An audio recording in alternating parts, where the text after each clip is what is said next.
So what are the prerequisites for the SQLite and SQL series? And the reality is there really isn't much of anything that you need as a prerequisite to understand structured query language and to understand how to use SQLite. The important thing from a hardware perspective is that you are going to have Python 3 installed onto your system. So we talked about that in the previous Python class. That's its own disaster that basically you just need to go through. So Python 3 does have to be installed on your machine, but whether your machine is, the latest, $5,000 Apple laptop that came out, or frankly, it's some piece of garbage from 2005, you don't need any real hardware resources to run this, right? You can literally run SQLite off of a Raspberry Pi Zero if you really want to. One of the big things to be thinking about when you start learning structured query language or SQL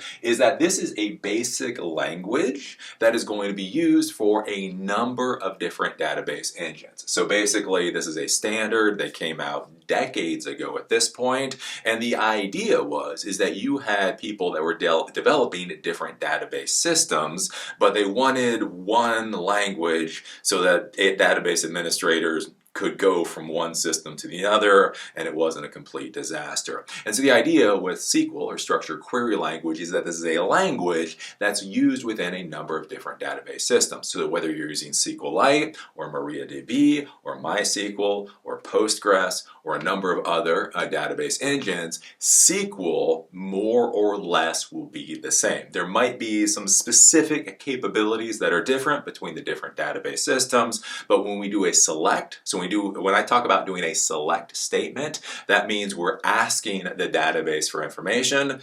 Basically, select statements are select statements across the board. An insert is when we add data into the database in order to create a record. An insert basically is an insert, basically is an insert. An update is when we change a record, we modify the record. More or less, that is going to be the same across the board. When you think about SQL or structured query language, think of this kind of like HTML or hypertext markup language, right? So you can create a web page in HTML, and whether you're using Microsoft Edge or Firefox or Chrome or Safari or Opera or any of these other different web browsers, they're all going to be able to read that HTML file. Again, to be clear, maybe slightly differently. They may all kind of sort of do it in their own way, but more or less HTML is HTML. You open it up on any web browser, you should be fine. The same kind of thing is true when we start talking about SQL, structured query language. When you're going to be learning this, this is going to be the language that you're going to be using inside the databases, the database systems,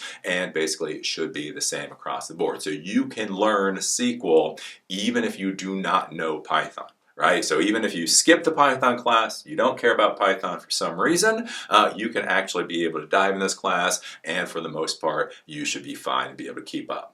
Now the thing to think about, I just told you the prerequisites, and there's really not any prerequisites for this particular series, but one of the things you do need to be thinking about is basically how you're going to be using SQL in your overall system. So again, when you're creating an overall project and you're looking at the architecture of that project, where does SQL fit in? And then basically, how are you going to be interacting with the database through the application that you've created? So that is where you are going to need to understand a back-end programming language at some point. So some of the final classes in this particular series, I'm going to show you how to use Python in order to interact with SQLite. But basically, that's the kind of thing that you're going to need to be thinking about, is whether you're going to be using Node.js, where you're going to be using Python, possibly PHP, one of these other programming languages. Basically, what is going to happen is you're going to have that language. It is going to fire off what is called a SQL statement to the database server. Again, that select, that insert, that update. It will get the results back, and then that backend programming language will do something. So it's kind of one of those, like the prerequisite thing is sort of a misnomer. You don't need to know anything else to take this series.